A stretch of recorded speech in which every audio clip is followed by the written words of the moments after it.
Hello friends, welcome back to my YouTube channel learning with agriculture. हम agriculture general knowledge वाली series को कर रहे थे। इस वीडियो में हम उसी सीरीज़ को कंटिन्यू करेंगे। यदि आप हमारे चैनल पे नए हैं तो प्लीज़ चैनल को शेयर एंड सब्सक्राइब कर दें। चलिए स्टार्ट करते हैं अपनी इस वीडियो को। हमारा पहला क्वेश्चन दिया गया है, नाइट्रोजन की सबसे अधिक मात्रा पाई जाती है। तो नाइट्रोजन की सबसे अधिक मात्रा वो किसमें पाई जाती है? पोल्ट्री मैन्योर में पाई जाती है। और किसमें पाई जाती है? ड्राइड ब्लड में पाई जाती है नाइट्रोजन की सबसे अधिक मात्रा। अगला क्वेश्चन दिया गया, उत्तरी भारत में अंगूर की कटाई की जाती है। कटाई छटाई जो ट्रेनिंग करते हैं, कटाई छटाई करते हैं उत्तरी भारत में, वो कब की जाती है? तो उत्तरी भारत में अंगूर में कटाई छटाई कब करते हैं?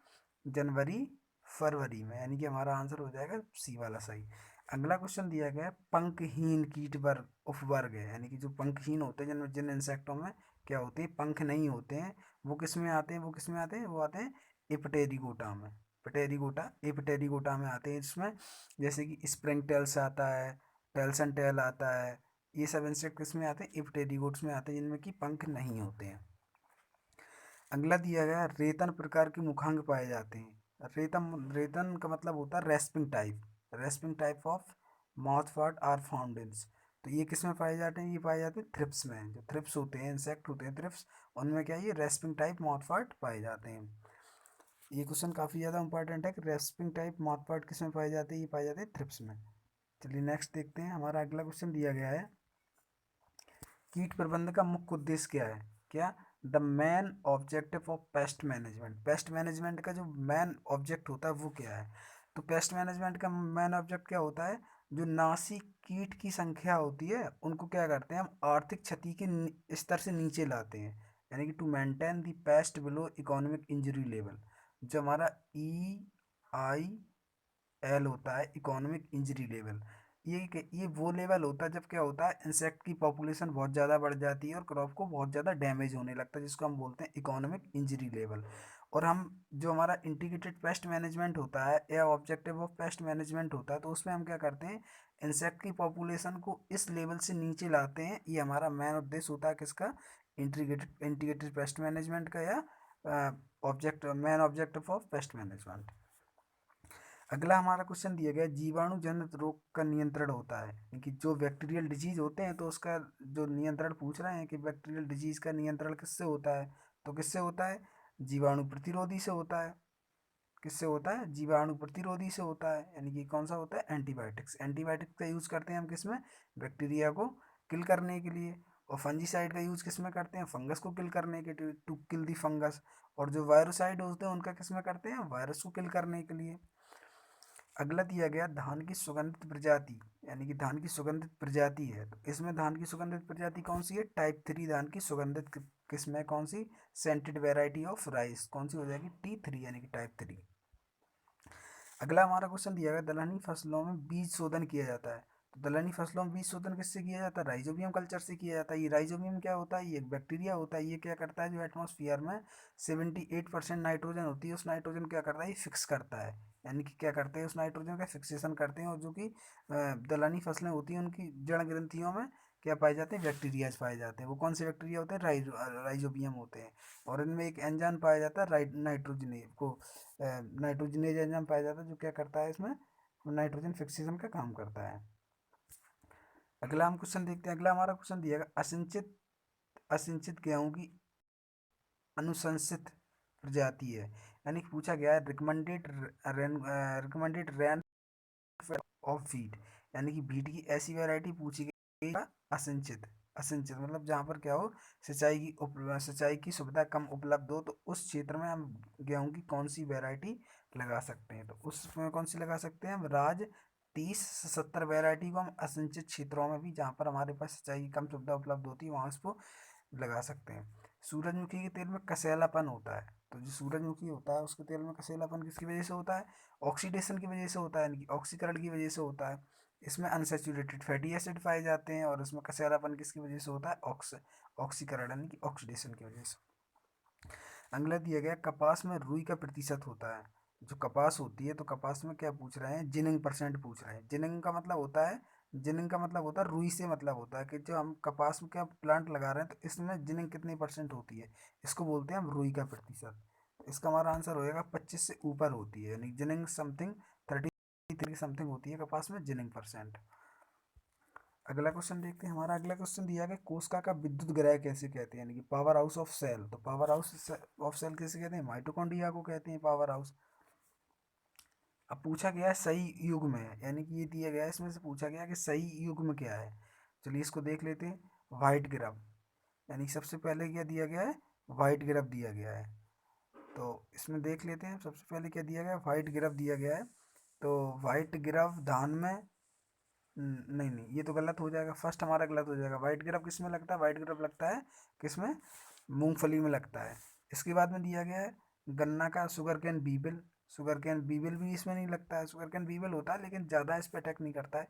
इसके बाद हमारा दिया गया पोटैटो वाइट आंट, पोटैटो में वाइट आंट नहीं लगता है। फिर दिया गया चना फली वेदक, यानी कि चना फली वेदक कौन सा होता है, हेलिकोवर्पा आर्मीजेरा होता है। ये हमारा करेक्ट आंसर हो जाएगा, चना फल वेदक, यानी ये ग्राम पॉड बोरर होता है, हेलिकोवर्पा आर्मीजेरा। और ये कैसा होता है, पॉलीफेंगस पेस्ट होता है हेलिकोप्टेरा का, जो हेलीपटे क्या नाम से लेपिडोप्टेरा होता है, ऑर्डर लेपिडोप्टेरा का क्या होता है, ये सदस्य होता है।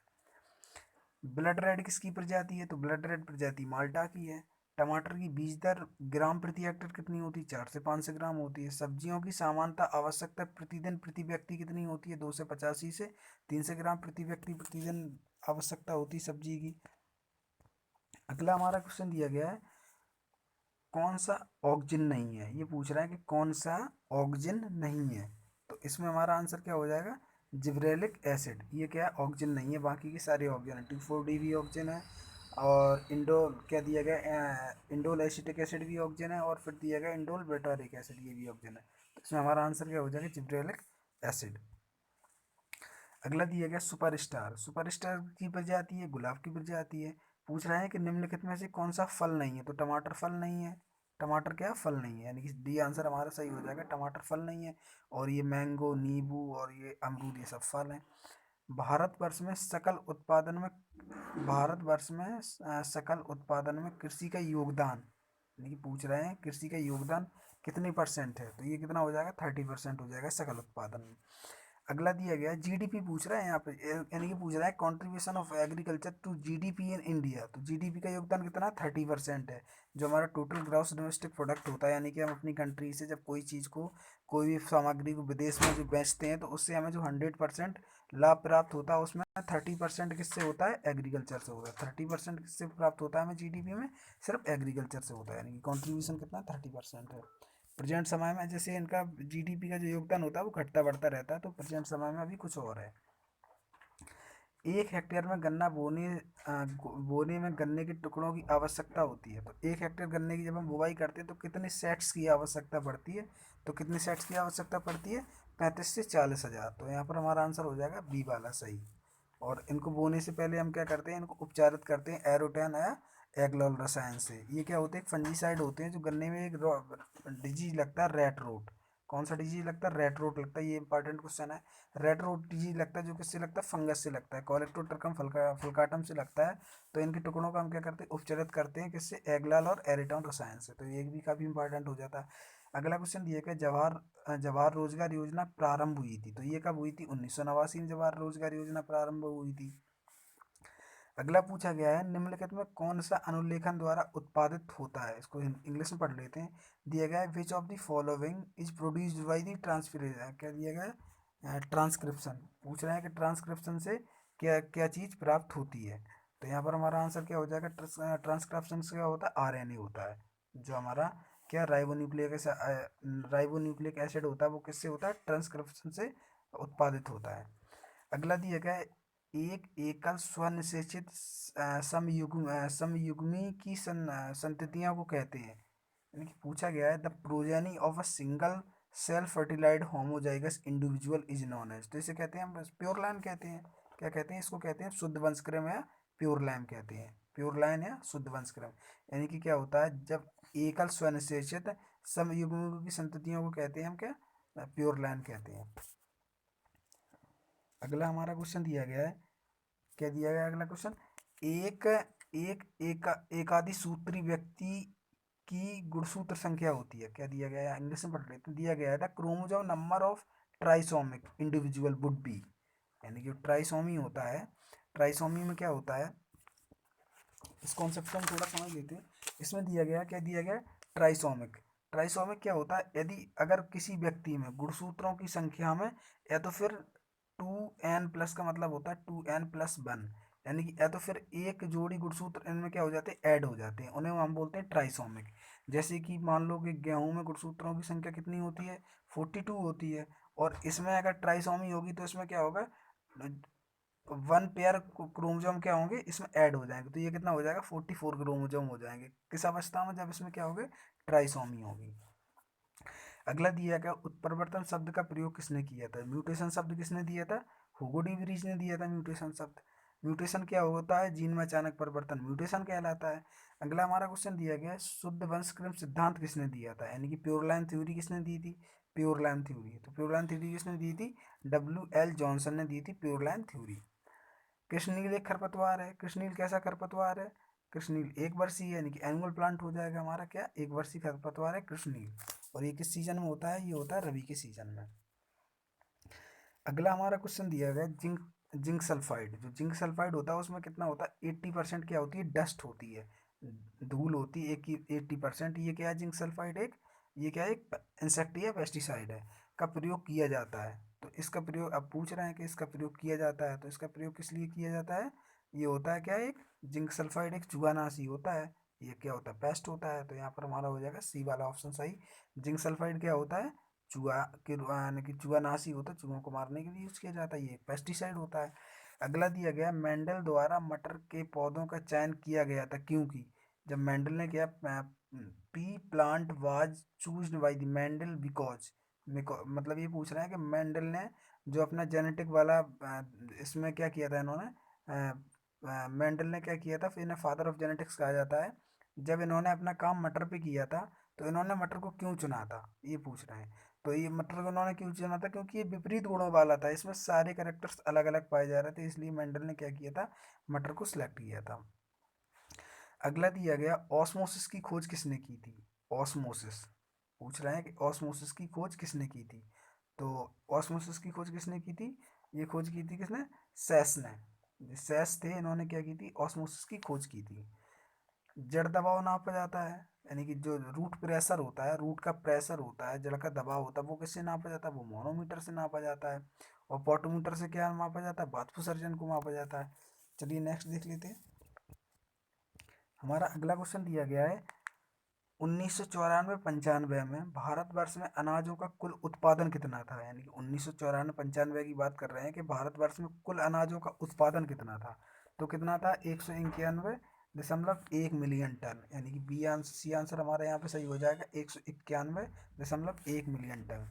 अगला दिया गया, इंटरक्रॉपिंग रिफर्स टू, यानी कि अंतः फसली का तात्पर्य, इंटरक्रॉपिंग के बारे में पूछा गया है कि इंटरक्रॉपिंग क्या होती है, इसका तात्पर्य क्या है। तो इसका सीधा आंसर हमारा क्या हो जाएगा, बी वाला। दिया गया है, दो या दो से अधिक फसलों का एकांतर पंक्तियों में बोना, ये इंटरक्रॉपिंग पहला कहलाता है। क्या करते हैं हम, जैसे हमने क्या किया, जैसे हमने 9 लाइनें किसकी बो दी, गेहूं की बो दी, और एक लाइन हमने किसकी बो दी, मस्टर्ड की बो दी, तो ये हमारा क्या हो जाएगा, इंटरक्रॉपिंग हो जाएगा। इंटरक्रॉपिंग हो जाए, पूछ रहे हैं दो या दो से कह रहे हैं दो या दो से अधिक फसलों का एकांतर पंक्तियों में बोना ही इंटरक्रॉपिंग कहलाती है। जैसे इसका ये तो ये मिक्स क्रॉप का भी उदाहरण हो सकता है। इंटरक्रॉपिंग का आप ऐसे समझ सकते हैं, जैसे हमने कि 4 प्लांट किसके लगाए, मैंगो के लगाए, 4 प्लांट हमने मैंगो के लगा दिए। अब इस स्पेस में जो खाली स्पेस बचा है, इस स्पेस में हम क्या करेंगे, कोई कम अवधि वाली फसलों को बो देंगे, जैसे कि हम हल्दी लगा दें, इसमें धनिया लगा दें, कम अवधि वाली जो हमारा स्पेस खाली बचा है ना, इसमें हम कम अवधि वाली फसलों को बो देंगे, उन्हें को बोलते हैं इंटरक्रॉपिंग। इसको आप ऐसे ऐसे समझ सकते हैं। अगला क्वेश्चन दिया गया, C3 यानी कि कार्बन 3 पौधे में प्रकाश संश्लेषण का प्रथम उत्पाद है। C3 प्लांटों में जो प्रकाश संश्लेषण का जो प्राइमरी प्रोडक्ट होता है वो कौन सा होता है, ये पूछ रहे हैं ये। तो यहाँ हमारा आंसर क्या हो जाएगा, यहाँ हो जाएगा हमारा फास्फोग्लिसरिक एसिड। जो सी थ्री प्लांट होते हैं सॉरी, जो C3 प्लांट होते हैं उनमें जो क्या होता है, फोटोसिंथेसिस का जो प्रोडक्ट होता है वो कौन सा होता है, फास्फोग्लिसरिक एसिड होता है।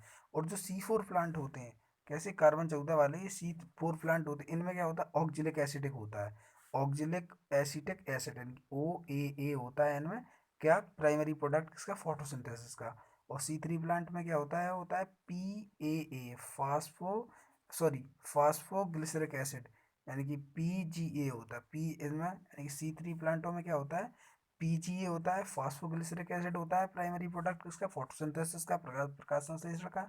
और C4 प्लांटों में क्या होता है, OAA यानी कि ऑक्जेलिक एसिडिक होता है, कौन सा, प्राइमरी प्रोडक्ट फॉर फोटोसिंथेसिस।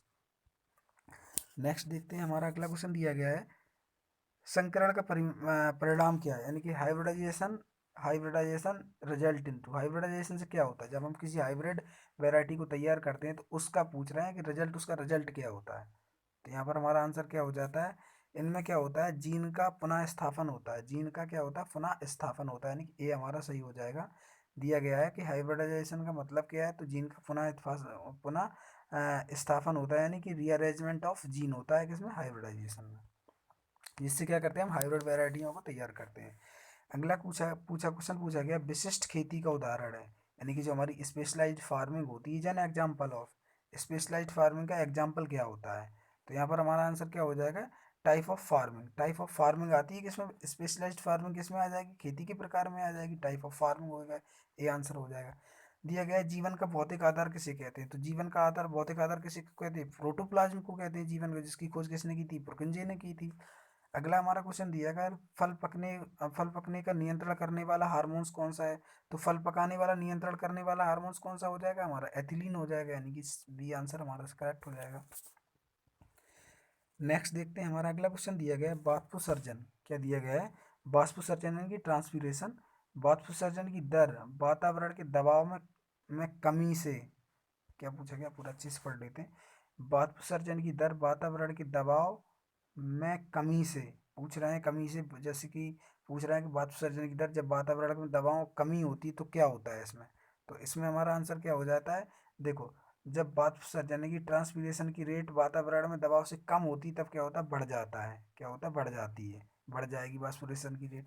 जब क्या होता है, जब प्रेशर ज़्यादा होता है ना एटमॉस्फेयर का, जब डिक्रीज होता है प्रेशर, तो क्या होता है, वाष्पोसर्जन की रेट क्या होती है, बढ़ जाती है। वाष्पोसर्जन क्या होता है, पौधे के वायु भागों से जब क्या होता है, पानी का ट्रांसफर होता है तो उसको हम बोलते हैं ट्रांसपीरेशन या वाष्पोसर्जन, चाहे लीफ द्वारा हो, चाहे स्टेम द्वारा हो, चाहे स्टोमेटा द्वारा हो, तो उसको बोलते हैं वाष्पोसर्जन। अगला क्वेश्चन ये पूछा गया है, पर्ण यानी कि पर्ण क्लोरोफिल अवशोषित करता है, पूछा गया लीफ क्लोरोफिल ट्रैप क्या अवशोषित करता है, जो पर्ण क्लोरोफिल होता है, क्लोरोफिल क्या होता है, पौधे की लीफ में पाया जाता है, जो प्लांट की लीफ होती है उसमें पाया जाता है क्लोरोफिल, और ये क्या करता है, प्रकाश संश्लेषण यानी कि फोटोसिंथेसिस का काम करता है, किसी सन की लाइट से, सन की लाइट से ये क्या करता है, फोटोसिंथेसिस, सन की light plus water plus air, ये सब मिलकर क्या करती है, फोटोसिंथेसिस का काम करती हैं। तो क्लोरोफिल किसमें पाया जाता है, लीफ में पाया जाता है। पूछा जाता है कि पत्तियों का हरा रंग किसकी वजह से होता है, क्लोरोफिल की वजह से होता है। तो ये पूछना चाहते हैं, पर्ण क्लोरोफिल अवशोषित करता है, किस चीज़ को अवशोषित करता है, ये करता है लाल रंग को। ये भी क्वेश्चन काफ़ी ज़्यादा इंपॉर्टेंट है, इसको याद कर लेना।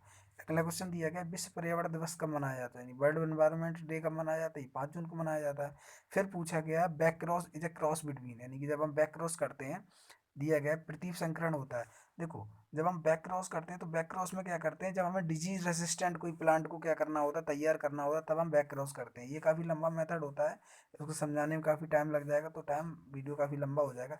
इतना समझ लो कि जो बैक क्रॉस करते हैं ना प्लांटों में, तो हम क्या करते हैं, चाहे प्लांटों में करें चाहे एनिमल्स में करें, बैक क्रॉस हम इसलिए करते हैं जब हमें किसी भी एनिमल्स का या किसी भी वेराइटी का हमें क्या करना हो, डिजीज रेसिस्टेंट पैदा करना हो, तब करते हैं हम बैक क्रॉस। तो यहाँ पर पूछा गया कि क्रॉस बिटवीन, किसके क्रॉस से हम क्या करते हैं, बैक क्रॉस करते हैं। तो इसका हमारा आंसर क्या हो जाएगा, इसको समझ लेते हैं अच्छे से। इसमें हमारा हो जाएगा, देखो, जो एफ टू पेरेंट्स होते हैं, क्या होते हैं, जो F1 प्रजातियां होती हैं, और किसी भी जनक से, देखो जैसे हमने क्या किया, एक वैरायटी डेवलप की है, वैरायटी हमने डेवलप की, उसमें हमारी फर्स्ट वैरायटी F1 हुई, फिर हम इसका क्रॉस करेंगे किससे, कोई भी एनी पेरेंट से, एनी पेरेंट से हम इसका क्रॉस करेंगे, क्यों करेंगे, क्योंकि हमें क्या करना है, जैसे हमारे पास एक वैरायटी है फर्स्ट वाली, ये हमारे पास फर्स्ट वैरायटी होगी, फिर हम किसी ऐसे प्लांट से इसको क्रॉस करेंगे जिसमें क्या हो, डिजीज रेसिस्टेंट हो। बैक क्रॉस में हम क्या करते हैं, डिजीज रेसिस्टेंट करते हैं, तो हम ऐसे प्लांट से क्रॉस करेंगे जिसमें क्या हो, रोग से लड़ने की क्षमता हो। तो ये होता है बैक क्रॉस कंट्रोल के बीच में, F1 पीढ़ी के बीच में, और एनी अदर पेरेंट्स, कोई पेरेंट्स हो। चलिए अगला क्वेश्चन देख लेते हैं। अगला क्वेश्चन दिया गया, सूक्ष्मतम आरएनए है, यानी कि ये पूछ रहे हैं कि सबसे छोटा स्मॉलेस्ट आरएनए कौन सा होता है, तो टीआरएनए होता है, वो सबसे छोटा होता है, जिसे हम बोलते हैं ट्रांसफर आरएनए। आरएनए कई प्रकार के होते हैं, 3 प्रकार के होते हैं शायद, आरएनए कंफर्म डाउट है। एक तो मैसेंजर आरएनए होता है, और एक ट्रांसफर आरएनए होता है, और एक होता है हमारा राइबोसोमल आरएनए होता है। ये आरएनए की टाइप होते हैं। तो इन टाइपों में से सबसे छोटा आरएनए कौन सा होता है, वो होता है हमारा ट्रांसफर आरएनए की टीआरएनए। चलिए नेक्स्ट देख लेते हैं। हमारा अगला क्वेश्चन दिया गया, नींबू प्रजाति में लिटिल लीफ संबंध होता है, यानी कि little leaf of citrus to deficiency of, यानी कि जो नींबू में क्या होता है, लिटिल लीफ होता है, पत्तियां छोटी रह जाती हैं और मुरझा सी जाती हैं, वो किसकी वजह से होता है? तो लिटिल लीफ ऑफ ब्रिंजल किसकी वजह से होता है? ये कॉपर की वजह, sorry, little leaf of citrus, citrus किसमें, सिट्रस में जो लिटिल लीफ होता है उसकी वजह से तो होता है, कॉपर की वजह से होता है, डिफिशियंसी ऑफ कॉपर। अगला क्वेश्चन दिया गया, 9.5 यानी कि 9.5 पीएच मान वाली मृदा के लिए उचित फल है, यानी कि देखो, जब भूमि अम्लीय, जब भूमि क्षारीय होती तो हम उस भूमि में क्या जामुन और आंवला को उगा सकते हैं। जब भूमि का पीएच मान 9.5 से ज़्यादा हो जाता है, तो जब भूमि का पीएच मान 8.5 से ज़्यादा हो जाता है, तो भूमि वो कैसी हो जाती है, क्षारीय हो जाती है, अल्कलाइन हो जाती है, अल्कलाइन भूमि हो जाती है। तो उसमें हम क्या करते हैं, जामुन और आंवला को आसानी से उगा सकते हैं हायर पीएच मान पे। अगला हमारा क्वेश्चन दिया गया, फॉर्म पर एक महत्वपूर्ण अचल लागत है, यानी कि पूछ रहा है फिक्स कॉस्ट, पूछ रहा है, पूछा गया है one of the important fixed cost in a form, हमारे फॉर्म पे अचल लागत क्या होती है, अचल लागत क्या होती है? तो इसमें हम देख लेते हैं। देखो, जो लैंड रेंट होता है ना, भूमि का किराया होता है, ये कैसी होती है, अचल लागत होती है। और फिर आगे अगला हमारा क्वेश्चन दिया गया, और आप देख सकते हैं बीज की लागत, ये अंदाज भी लगा सकते हैं, तो भूमि का किराया वो कैसा होता है, अचल लागत होती है। अगला दिया गया, निम्नलिखित में से सूक्ष्म पोषक तत्व नहीं है, ये पूछ रहे हैं कि विच ऑफ द फॉलो, पूछा गया which one of the following is not a micronutrient, ये पूछ रहे हैं कि निम्नलिखित में से कौन सा माइक्रो न्यूट्रेंट नहीं है। तो चलिए यहाँ पर देख लेते हैं, यहाँ पर गंधक दिया गया, सल्फर, सल्फर क्या होता है, ये सेकेंडरी पोषक तत्व होता है, कैल्शियम मैग्नीशियम सल्फर क्या होते हैं, सेकेंडरी पोषक तत्व होते हैं, यानी कि सेकेंडरी प्लांट न्यूट्रिएंट होते हैं, कौन से, कैल्शियम मैग्नीशियम सल्फर। और ये दिया गया, तांबा दिया गया, बोरॉन दिया गया, मैग्नीज दिया गया है, ये सब क्या है, ये माइक्रो न्यूट्रिएंट होते हैं। और carbon, hydrogen, oxygen, nitrogen, potash, ये कैसे होते हैं, प्राइमरी न्यूट्रिएंट होते हैं।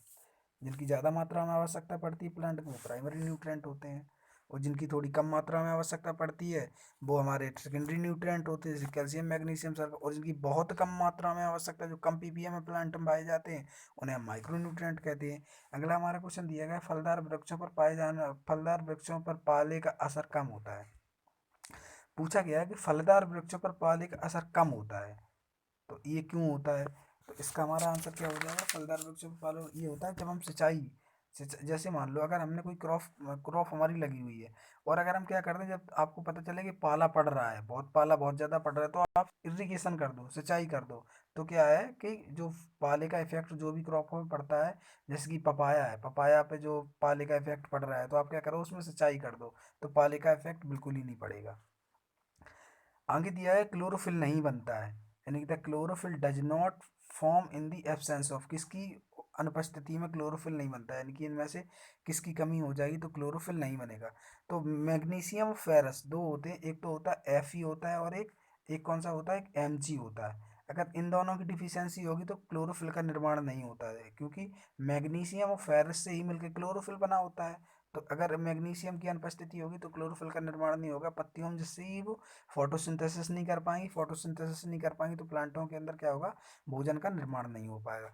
अगला क्वेश्चन दिया गया, उत्तर प्रदेश में पर्वतीय मृदा का निर्माण हुआ है, यानी कि जो पर्वतीय मृदा है, पर्वतीय मतलब जो पर्वतों से बनी है। द पूछा गया था, hilly soil of UP are found in, तो ये इसका हो जाएगा हमारा क्या, इसका आंसर हो जाएगा हमारा, ये बनी है किससे, सिस्ट एवं बायोटाइट चट्टानों से। ये किससे बनी, रॉक से बनी है, रॉक्स, यानी कि चट्टानों के टूटने से उत्तर प्रदेश में जो पर्वतीय मृदाओं का निर्माण हुआ है वो किससे हुआ है, सिस्ट और बायोटाइट की चट्टानों से टूटकर।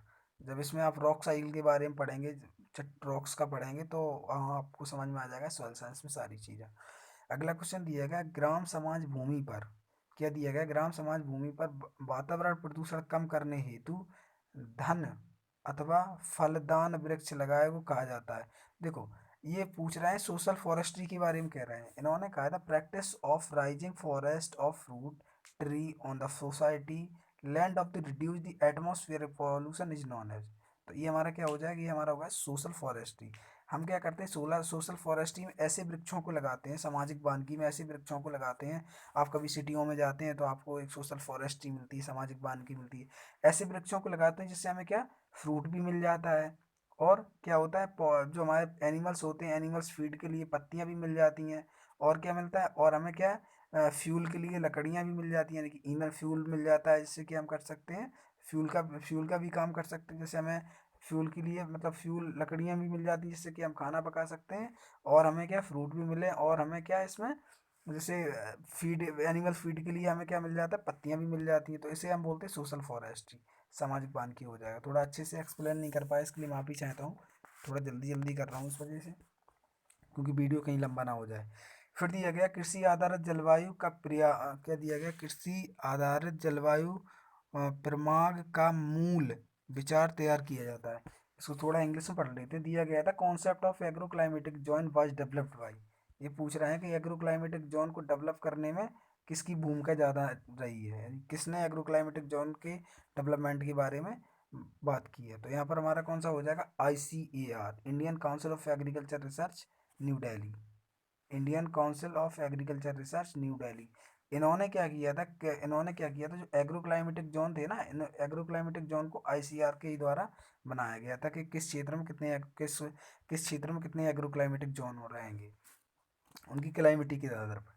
अगला क्वेश्चन दिया गया, सुपर फास्फेट में फास्फोरस की प्रतिशत मात्रा होती है। यानी कि सुपर फास्फेट होता है, ये क्या होता है, फास्फेटिक उर्वरक होता है, यानी कि फास्फेटिक फर्टिलाइजर होता है सुपर फास्फेट। पूछ रहा है इसमें फास्फोरस यानी P2O5 का प्रतिशत होता है। तो सुपर फास्फेट में जो P2O का प्रतिशत होता है वो कितना होता है, 16% होता है। 16% सुपर फास्फेट में P2O पाया जाता है, P2O5 पाया जाता है 16%। फिर दिया है किले कणों का व्यास होता है, यानी पार्टिकल डेंसिटी ऑफ सेल के लिए पूछा गया। तो इसका कितना होता है, 0.002 सेंटीमीटर से कम। टू नहीं, सेंटीमीटर नहीं, ये हमारा मिलीमीटर होगा, सॉरी। सेंटीमीटर नहीं हो, सेंटीमीटर तो काफ़ी बड़ा हो जाएगा। मिलीमीटर, यानी कि डी हमारा सही हो जाएगा। जो क्ले पार्टिकल्स का आकार होता है वो सबसे कम होता है, यानी कि 0.002 mm। आगे दिया गया, जीन जीन पृथक्करण होता है, जीन सेग्रेशन क्या पूछा गया, segregation of gene is occur. तो जीन का पृथक्करण कब होता है, वो होता है F2PD में। कब होता है, जब गैमीट बनते हैं, जब गैमीटोनाइजेशन की क्रिया होती है तब क्या होता है, जीन का पृथक्करण होता है, जीन क्या हो जाती है, सेग्रेट हो जाती हैं। आगे दिया गया 2n-1 दशा होती है। तो इसका हमारा आंसर क्या हो जाएगा, पूछा गया 2n-1 दशा होती है। तो इसको थोड़ा समझ लेते हैं, इसे बोलते हैं हम डबल मोनोसोमी। क्या बोलते हैं इसको, डबल मोनोसोमी बोलते हैं। देखो, जब किसी जैसे मान लो कोई प्लांट या एनिमल है, जब उनमें क्या होता है, गुणसूत्रों की या तो फिर एक जोड़े में कमी आती है, और फिर क्या होता है, फिर एक जोड़े में कमी आ जाती है। इस तरह से इन्हें हम क्या बोलते हैं, इनको बोलते हैं हम डबल मोनोसोमी। क्या बोलते हैं, डबल मोनोसोमी। या तो फिर एक जोड़े में गुणसूत्रों में कमी आ जाए, या फिर एक जोड़े में कमी आ जाए, तो उसको बोलते हैं हम डबल मोनोसोमी बोलते हैं। चलिए अगला क्वेश्चन देखते हैं। इस क्वेश्चन में कुछ कंफर्म डाउट सा लग रहा है, लेकिन सही ही होगा। अगला क्वेश्चन देखते हैं। अगला क्वेश्चन दिया गया है, जब सीमांत उत्पादन, क्या दिया गया, जब सीमांत उत्पादन सीमांत लागत से अधिक होता है। क्या पूछा गया है, जब सीमांत उत्पादन सीमांत लागत से अधिक होता है तो उत्पादन पर निवेश करने में। तो पूछा गया है कि यहाँ पर उत्पादन में निवेश करने पर क्या होगा, अधिक लाभ होगा। इसमें सीधा सा हो जाएगा, ज़्यादा लाभ होगा। क्योंकि जब सीमांत उत्पादन क्या होता है, जब सीमांत उत्पादन होते हैं तब सीमांत लागत अधिक हो, तो उत्पादन निवेश करने से क्या होगा, लाभ होगा। अगला हमारा क्वेश्चन दिया गया है, अगला क्वेश्चन पूछा गया है हमारा प्रक्षेत्र। प्रक्षेत्र मतलब फार्म मैनेजमेंट। क्वेश्चन पूछा गया है हमारा, इसको समझ लेते हैं। क्वेश्चन पूछा गया है, प्रक्षेत्र उपज की प्रविष्टि की जाती है। मतलब पूछ रहे हैं the record of farm produced in entered in. तो इसका हमारा आंसर क्या हो जाएगा, इसका हमारा आंसर हो जाएगा फॉर्म स्टॉक रजिस्टर में। यानी कि सीधा सा पूछा गया इकोनॉमिक्स का क्वेश्चन, जो प्रचेत नहीं, फार्म पे जो उपज होती है उसकी प्रविष्टि कहाँ की जाती है, तो फार्म रजिस्टर में ही करेंगे। कितना प्रोडक्शन हुआ, कितना लाभ हुआ, कितना हानि हुई है, कितना हमारा कॉस्ट ऑफ प्रोडक्शन हुआ, तो फार्म रजिस्टर में ही करेंगे। फिर पूछा गया है, मूल सिद्धांत का भाग होता है, यानी कि price theory is a part of. Price theory किसका होता है, ये माइक्रो इकोनॉमिक्स का होता है। ये क्वेश्चन काफ़ी ज़्यादा इंपॉर्टेंट हो जाता है, ये क्वेश्चन काफ़ी ज़्यादा इंपॉर्टेंट हो जाता है। पूछा गया है कि सूक्ष्म थ्योरी, यानी कि पूछा गया है मूल सिद्धांत का भाग कौन सा होता है, ये होता है माइक्रो इकोनॉमिक्स होता है। ये हमारा काफ़ी इंपॉर्टेंट क्वेश्चन है। Thanks for watching this video. अगर वीडियो आपको अच्छा लगे तो प्लीज़ चैनल को सब्सक्राइब, शेयर एंड लाइक ज़रूर कर दें और लोगों तक शेयर करें, जिससे कि मेरी हेल्प हो सके। Thank you for watching this video. Thank you so much.